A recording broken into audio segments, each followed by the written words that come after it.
Good evening and welcome. I'm saying good evening. I'm saying welcome all the way from South Africa. Tonight I'm in South Africa and I'm nearly ending my journey here. But yeah, it's been a good time for me to be here. And that's why I thought I'll share my thoughts with you guys tonight. So welcome to those who popped in just now. I want to see if there's anybody on the other channels. But yeah, I've been in South Africa for a short period of time, and I had to come due to family reasons, which we have resolved now, and or nearly all resolved. But as with everything else, there's always something more that you need to resolve. Yep. But South Africa was interesting. A few things that I saw had me thinking. A few things that I saw made me wonder. So yeah. So good morning to everybody. It's this morning on the other channel. I see one or two people up there. Sorry, I just can't get all the names down there. But anyway, we arrived at, or let me say, I arrived at Singapore. I flew from Auckland to Singapore. That was quite a nice airport to arrive at. Booked myself out for the 9 hours that I was there. Yeah, I nearly said a day, but 9 hours. Walked to the Jewel, had a look there. I couldn't do the free ride or the free city ride because it was already closed that time of night. And at about 1 o'clock, we flew out. I booked myself into one of the lounges down there, had a nice shower and a good meal. And I actually think it was worth the while. Then flew down to Johannesburg, been an hour in Johannesburg, then flew out to Cape Town. All went well until Cape Town. No problems. Got my luggage, got my car. Everything really just, there was no big issues regarding this. Driving from Cape Town airport, it's very, very filthy. I was really absolutely shocked by the situation around that. And everywhere that you drive in that areas or near any of the, how can I say, the so-called locations or areas where there's this huts and so forth, you can see the burn marks on the tar roads, the marks, the scorch marks of tires that they were burning during protests. It just lies throughout this whole tar road. It actually looks very, very bad, except that the dirt that's all over. Near the airport, it's absolutely much, much worse. Then I went into Durbanville, went to see a few of my friends down there, up and down. All along the roads, you find odd papers being thrown out of cars and so forth. It's as if people don't really care. And this was something that, yeah, I'm not the neat freak, but this is something that's really not looking good for South Africa, especially if you're a tourist. I always think of myself as the tourist whenever I go to whatever country I go, and I would think, how welcome do I feel coming here? And if you arrive at Cape Town Airport, yes, everything was working. No travel laters this time around that wasn't working. The lights was on, blah, blah, blah. But it was dirty. It really was dirty. Outside the airport was dirty. And this is the way that tourists have to come to the country. Just as I left the airport, the truck lost his way and plowed through the bank in the middle and got stuck there, and the road got closed. And it was just another day in South Africa. It was fun and games as always. So let me just see. I see somebody has made a comment. Good morning, Vanita. Good morning to everybody else out there.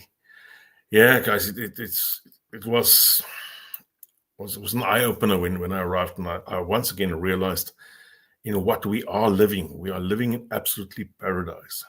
From Cape Town, I left Cape Town about 2 days later, moved over to Mossel Bay. So tonight I'm in Mossel Bay. This is Mossel Bay behind me. It's not a green screen or something like that. I'm in my landlord's house. I rented a place here for 5 days, and by Friday I'll be leaving again for Cape Town, flying out on Sunday. So Mossel Bay looks good.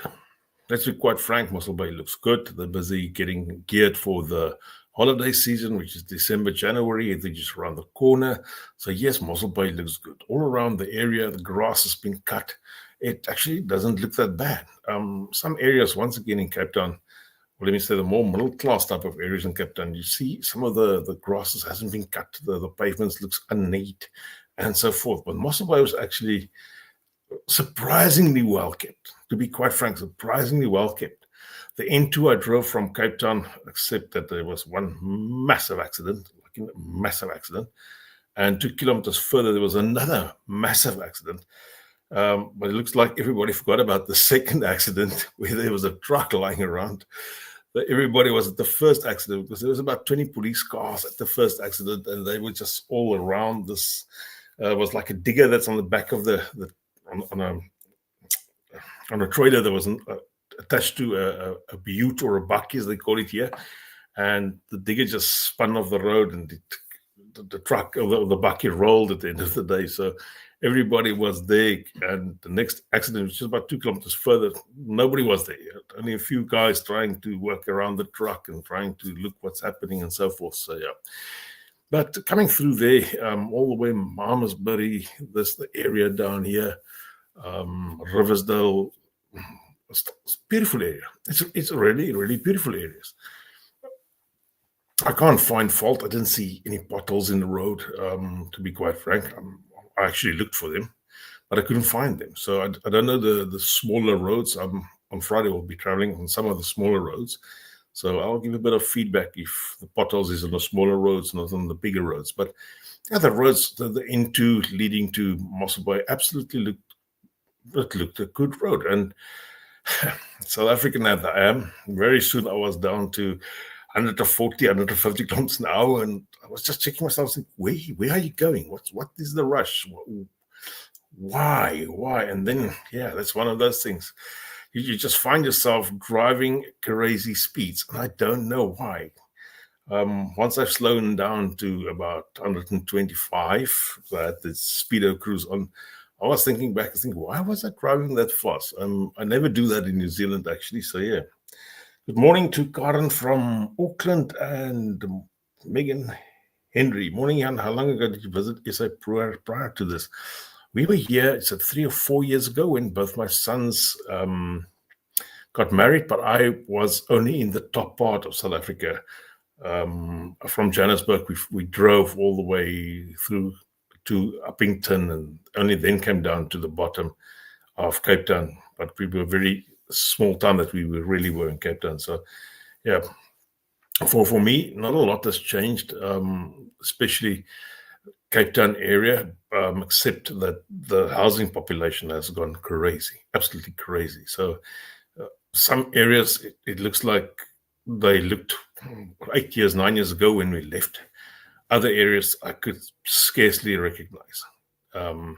One thing I did see, which was good, last time we were here, they had guys that was built themselves shacks there in Durbanville, and they had the whole park was under shacks and so forth. This time around, no shacks.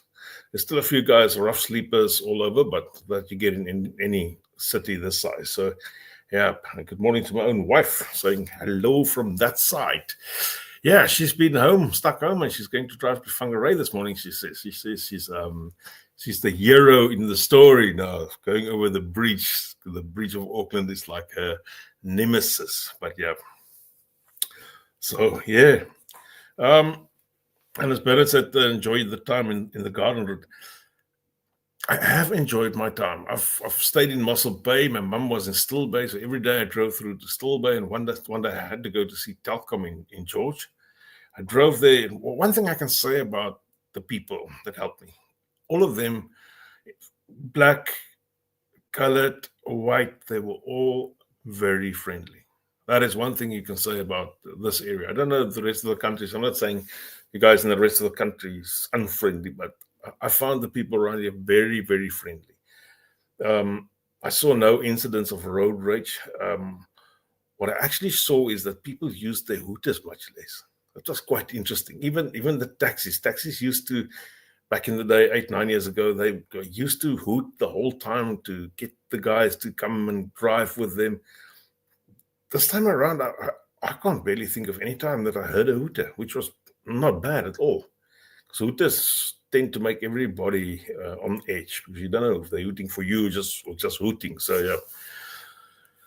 Another thing that I saw that was quite interesting is the amount of traffic police next to the road. Yep, there was 2 speed cameras, all at Riversdale, like always.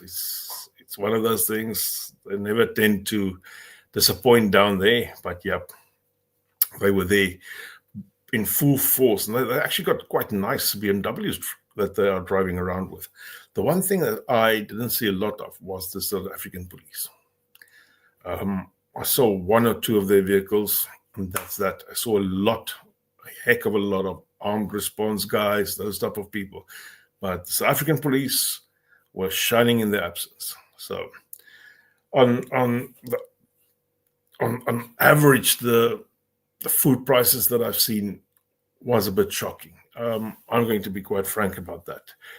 We live in New Zealand. We earn a lot more than people that do the same type of job in South Africa.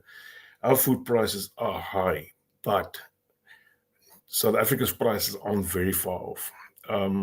Yes, it's still cheaper to eat out. That is a fact. That's really a fact. But stuff like meat, I paid the same for my rump in South Africa than I paid for my rump in New Zealand. The T-bone in New Zealand is actually more expensive than the ones in South Africa. Oh, the T-bones in South Africa is more expensive than the ones in New Zealand. So these type of things make me think and wonder, how does the average person, the average Joe earning the average pay, how do they survive? I still can't tell you. And I've spoken to a lot of people. I'll tell you what I've spoken to a lot of people as well. Vanita just asking, what do you feel you missed the most? Vanita, I missed New Zealand the most, to be quite frank. It is dry. My nose is itching up. It is dusty. I'm not complaining. Please don't get me the tunnies there that says they're always complaining. I'm not complaining. I'm just telling you what I missed the most. The fact that I was clogged up the whole time. I even got some nose drops that I use frequently. They're nearly done. Just to keep the airwaves going through. It's rather dusty. It's very dry for area now that is supposed to have a winter rainfall, but it's one of those things probably. I don't think it's a lot to do with earth warming and so forth. The other thing, what can I say what I missed? Vanita, if I've got to be honest with you, I missed a bit of the yellow biltong, and I'm talking the yellow fat that's on the biltong. And I only got that yesterday when I traveled through a little town called Albertinia. And I stopped at Albertinia because they have the sign on the geel vet biltong, which means yellow fat biltong. And I just had to drive in and accidentally bought a whole bag. So, but biltong has become expensive, very near to 300 Rand a kg. On some places I saw it was over 300 Rand a kg. So biltong is expensive. I bought biltong in Cape Town Way, and I bought some meat in Cape Town Way, and the taste wasn't good. I still can't tell you what was wrong there. The taste just wasn't good. There was a T-bone. T-bone was nice and thick, 600 gram T-bone, and I bought about 300 odd rands of biltong.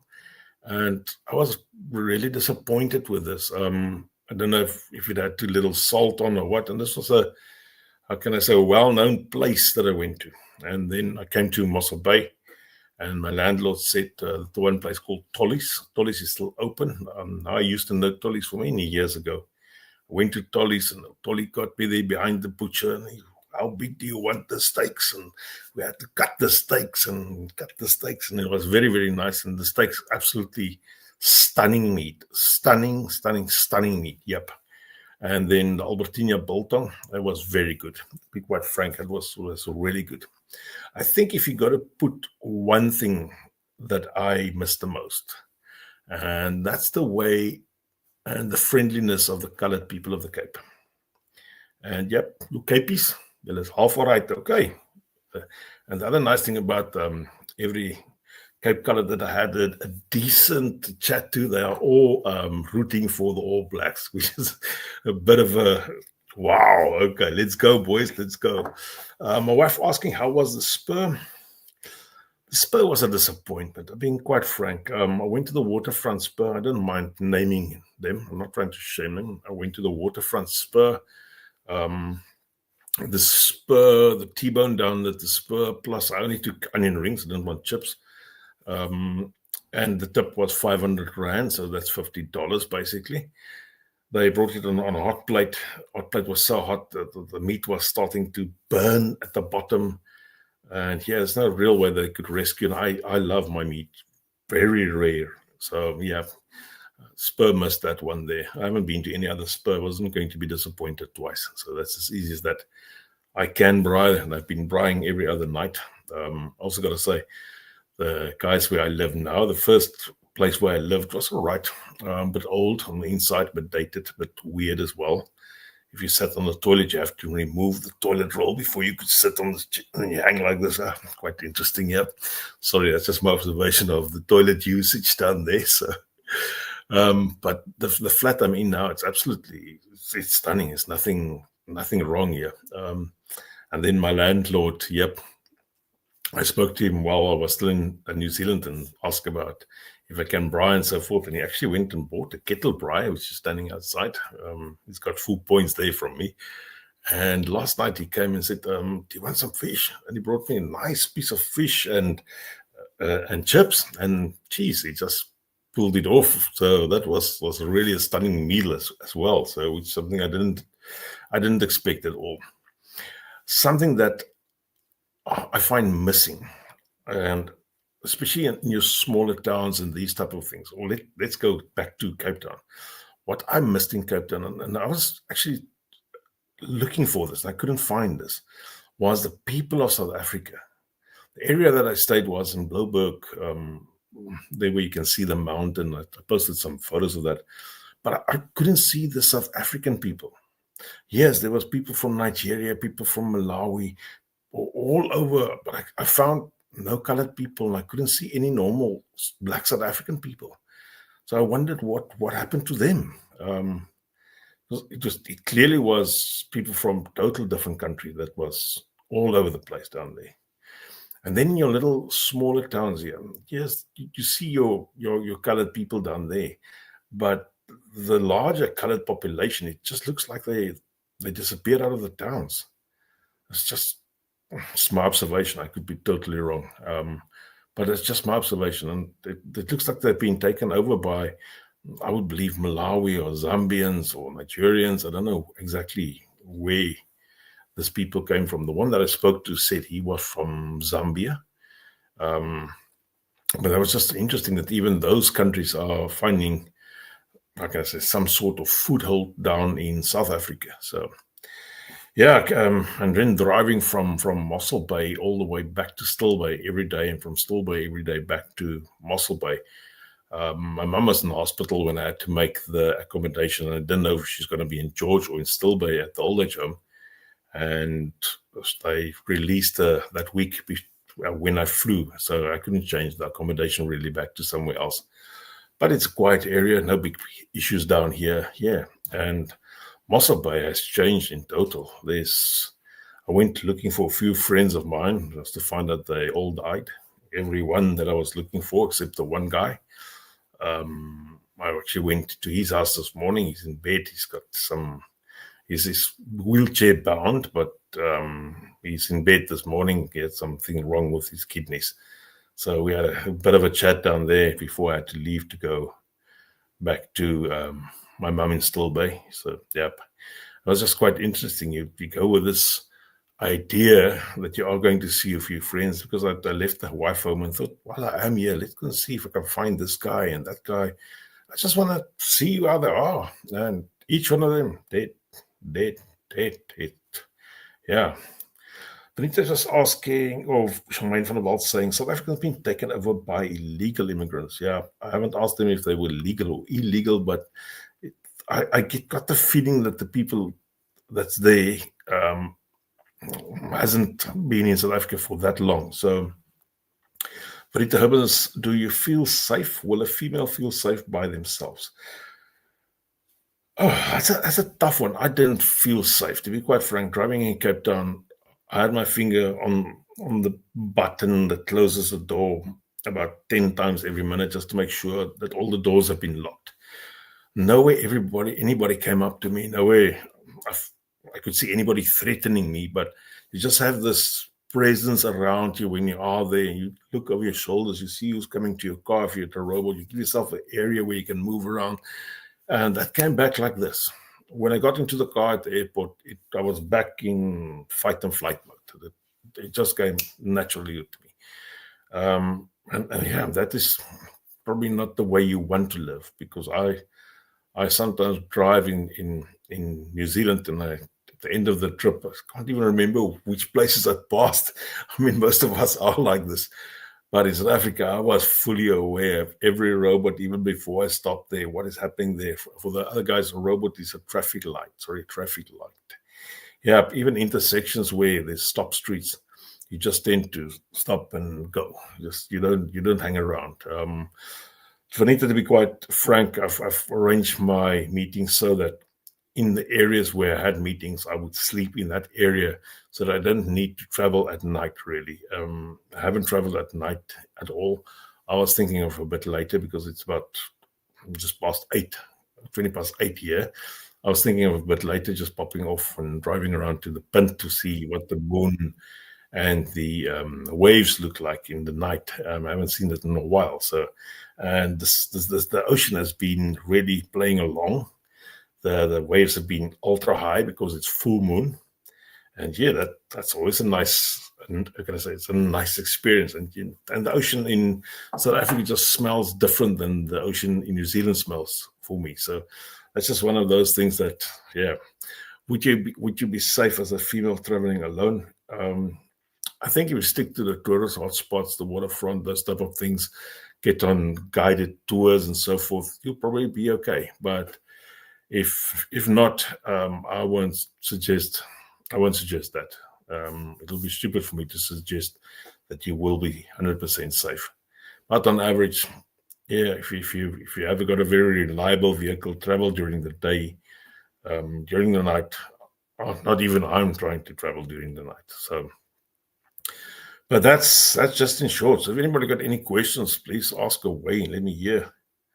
Priscilla Creer says, "Oh yes, it does. I miss the ocean smell back home." Sorry, Priscilla, I can't bottle and bring that to you. But the other day, just sat at the point there, and the waves came crashing over those rocks up front, and they hit the foam, the spray foam up in the air, even to the top where the cave, Diaz's, I think it's Diaz's cave or something that they call it. That sea foam even came up there. That is how strong the wind was coming through.